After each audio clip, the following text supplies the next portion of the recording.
Sahabat Fresh Juice dimanapun Anda berada, semoga sehat selalu. Kita berjumpa kembali dalam Fresh Juice hari ini, Minggu 30 Agustus 2020. Bacaan dan renungan akan dibawakan oleh Romo David Lemewu MGL, langsung dari Maumere. Selamat mendengarkan.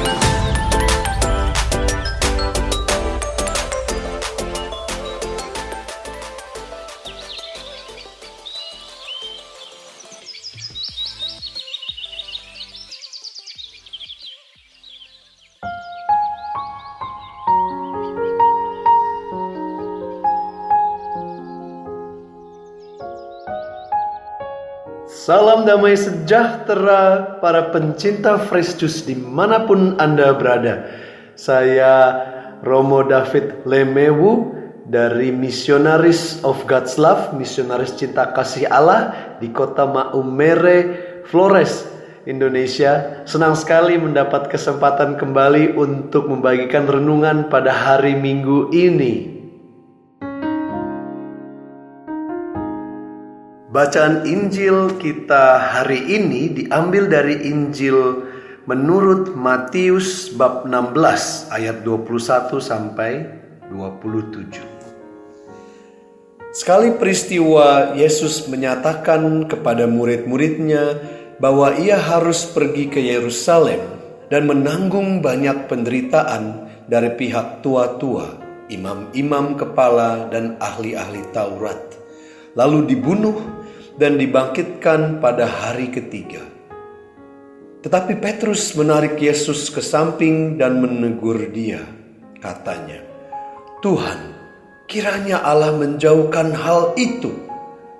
Hal itu sekali-sekali takkan menimpa Engkau."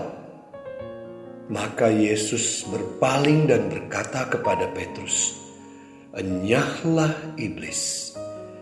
Engkau suatu batu sandungan bagiku. Sebab engkau memikirkan bukan yang dipikirkan Allah, melainkan yang dipikirkan manusia." Lalu Yesus berkata kepada murid-muridnya, "Setiap orang yang mengikuti aku harus menyangkal diri, meminggul salibnya, dan mengikuti aku. Karena barang siapa mau menyelamatkan nyawanya, ia akan kehilangan nyawanya. Tetapi barang siapa kehilangan nyawanya karena aku, ia akan memperolehnya. Apa gunanya bagi seseorang jika ia memperoleh seluruh dunia tetapi kehilangan nyawanya? Apakah yang dapat diberikannya sebagai ganti nyawanya?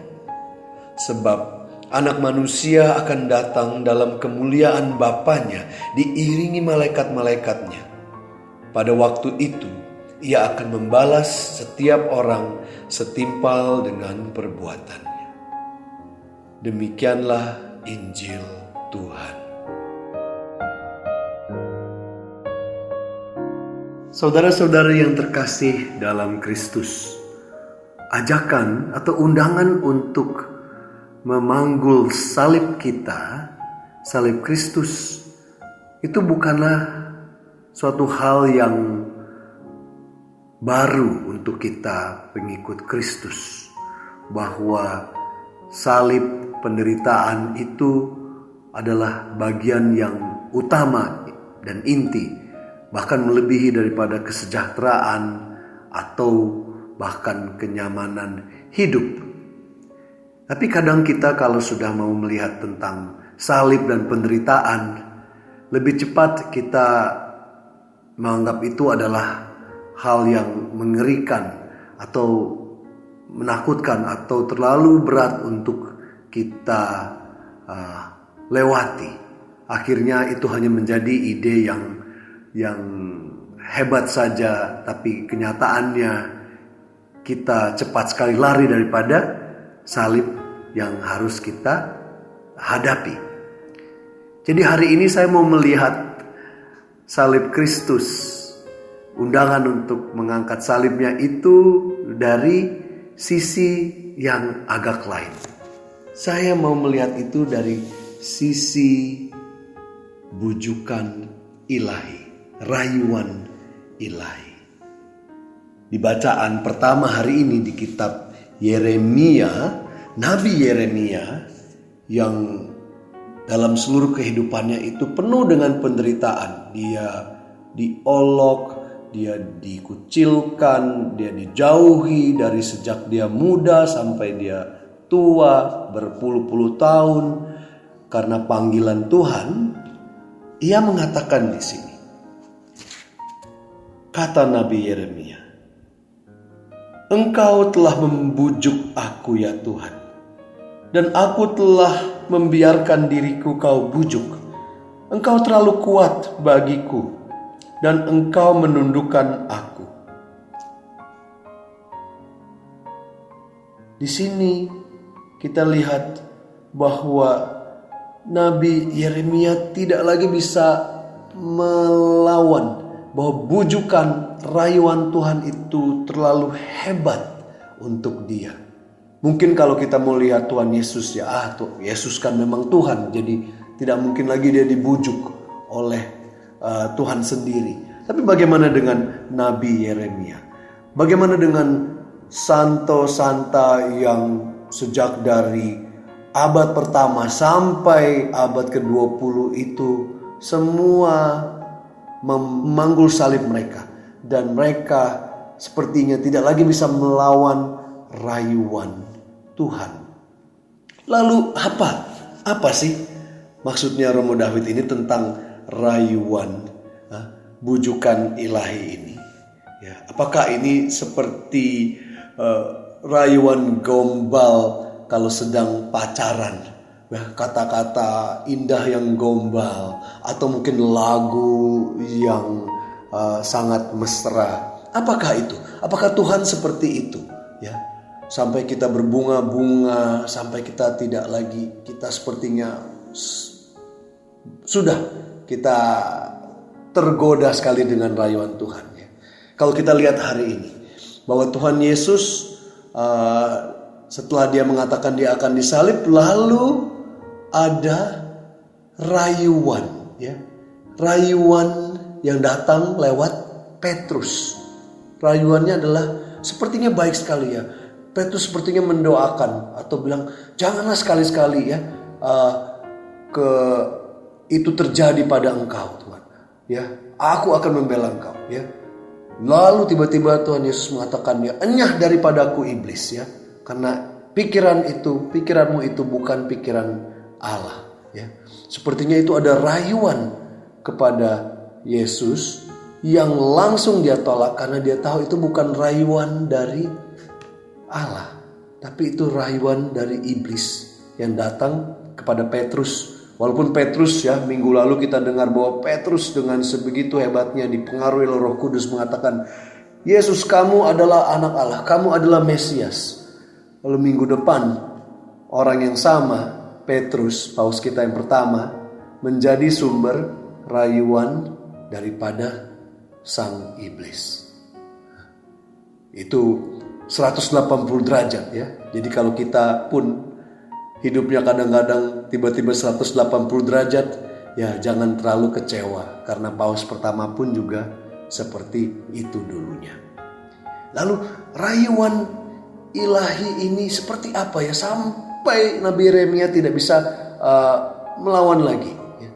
Kita tahu bahwa rayuan itu adalah rayuan. Rayuan itu tidak memaksa, ya. Rayuan itu tetap sepertinya menghormati kebebasan kita, ya. Tuhan merayu kita, ya, untuk memanggul salibnya, tetapi Dia tetap memberikan kebebasan kepada kita, ya. Pacaran itu tidak bisa dipaksa. Kalau dipaksa lagi, pasti sudah bukan namanya pacaran lagi, ya, sudah namanya pemaksaan. Jadi rayuan pasti itu adalah kita bebas untuk, ya, merespons kepada rayuan itu. Ya, Santa Teresa Avila, ya, dia waktu melayani Tuhan, suatu waktu dia dalam perjalanan, dia naik kuda tapi banyak sekali kesulitannya. Banyak sekali kesulitan, lalu dia sedikit mengeluh kepada Tuhan. Tuhan, aku ini mau melayani engkau, ya, tapi kok malah dibikin sulit terus. Tolong aku Tuhan, begitu ya. Lalu dia terdengar dalam hatinya jawaban Tuhan seperti ini.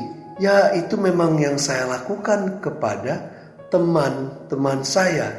Artinya dia diberikan kesulitan, diberikan salib, ya, dalam perjalanan dia melayani Tuhan. Lalu Santa Teresa itu karena mungkin dekat dengan Tuhan, ya, dia jawabnya juga polos. Dia jawabnya, ya Tuhan, pantaslah kalau begitu, pantaslah kamu memang sedikit temannya. Ya, kadang-kadang Tuhan itu memberikan kita bukan yang enak-enak tapi malahan salib, ya, salib. Jadi kita kadang-kadang pikir pantesan ya Tuhan gak ada banyak temennya, seperti Santa Teresa Avila, ya. Lalu apa yang kita bisa lihat? Saya sendiri merenungkan kenapa salib itu kenapa rayuan Tuhan itu sungguh dahsyat, ya. Kalau secara teologis kita melihat, ya, rayuan Tuhan itu sungguh dahsyat karena rayuan itu adalah cintanya sendiri, ya. Kita tahu, kita mengimani bahwa Tuhan Yesus rela mati untuk kita di kayu salib, ya. Untuk dosa kesalahan kita, dia rela mati dan menderita. Itu sebuah rayuan yang sulit untuk kita tolak. Karena apa? Karena rayuan itu merupakan sebuah pemberian. Dia memberikan hidupnya kepada kita. Dia memberikan segalanya sehingga kalau kita terima, kita bisa mendapatkan kehidupan kekal, ya, kehidupan abadi, bahagia bersama dia selamanya. Tapi rayuan itu ternyata membawa kita pertama-tama melewati jalan yang sama, yaitu jalan salib, jalan penderitaan, ya. Tapi kalau kita fokus kepada penderitaannya, kita fokus kepada salibnya, kita sering malahan jadi mundur. Maksud saya, bagaimana kalau kita fokus kepada rayuannya? Kita fokus kepada bujukan Tuhan. Bahwa bujukannya itu dengan cinta yang sebegitu besar pada kita, kita sulit sekali menolak. Kita lihat bujukannya. Jangan kita lihat salibnya, ya. Kita lihat Tuhan yang sudah begitu sangat mengasihi kita, memberikan hidupnya, memberikan dirinya seutuhnya kepada kita. Bahkan menderita mati di salib. Saya sendiri belum pernah disalib, ya. Tapi yang saya tahu, selama saya menjadi pastor ini, Tuhan terus memujuk saya. Akhirnya saya mau menjadi pastor. Sedangkan walaupun saya tidak tahu benar-benar apa yang sepenuhnya itu menjadi pastor. Dan saya rasakan, ternyata ya lebih daripada yang saya bayangkan sulitnya, ya. Kalau saya sudah kehabisan energi, ya, saya mengambil waktu sedikit yang kita namakan waktu solitude. 2-3 hari saya pergi ke alam itu. Saya merasakan lagi bujukan Tuhan yang luar biasa lewat keindahan alam, ya, lewat keheningan, lewat bujukan-bujukan. Segala yang Ia ciptakan itu juga menjadi bujukan-bujukan Dia, terutama untuk saya. Jadi saya setelah dibujuk Tuhan selama 2-3 hari lagi, saya kembali lagi, saya mau lagi, ya, saya angkat lagi sedikit, ya, salib saya setiap hari yang mungkin sebenarnya tidak besar-besar sekali, ya. Tapi saya maju lagi karena saya dibujuk lagi, dirayu lagi oleh Tuhan dengan segala keindahannya, dengan segala apa yang Dia ciptakan. Sampai suatu hari pun ada satu lagu, ya, yang akhirnya timbul dari bujukan alam ini. Dan lagu ini saya namakan Mempelai Alam. Ini menjadi renungan untuk saya juga, dan mudah-mudahan untuk rekan-rekan semua yang saya kasihi dalam Kristus. Dan semoga Tuhan memberkati kita semua. Amin. Keindahan ini Tuhan, keheningan ini Tuhan, membuat jiwaku sungguh terpesona, tiada duanya. Kedamaian Kemesraan ini Tuhan memikat hatiku, laksana kekasih mereguk asmara. Tebing di gunung yang tinggi, karang dan ombak samudra,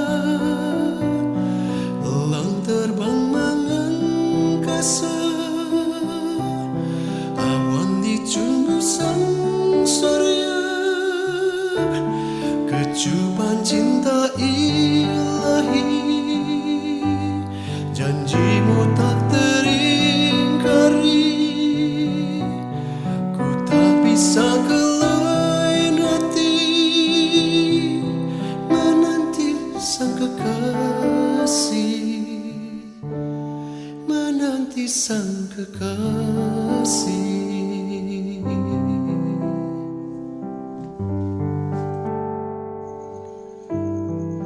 Keindahan ini Tuhan, keheningan ini Tuhan, membuat jiwaku sungguh terpesona, tiada duanya.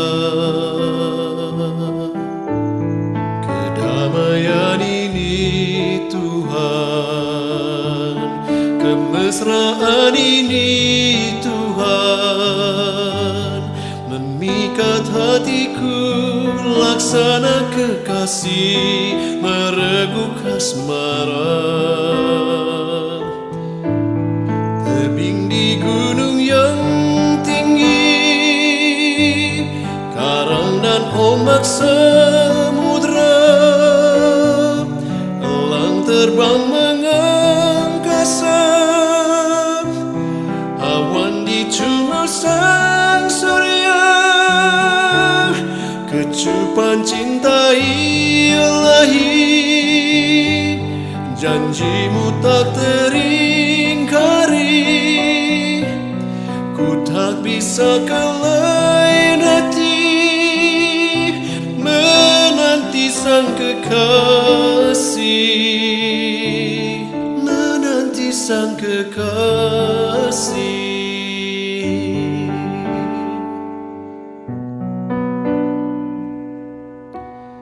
Menanti sang kekasih, menanti sang kekasih.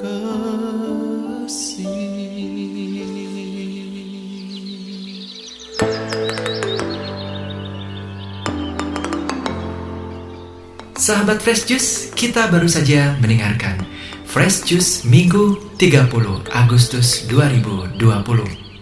Segenap tim Fresh Juice mengucapkan terima kasih kepada Romo David Lemewu untuk renungannya pada hari ini. Sampai berjumpa kembali dalam Fresh Juice edisi selanjutnya. Tetap semangat, jaga kesehatan, dan salam Fresh Juice.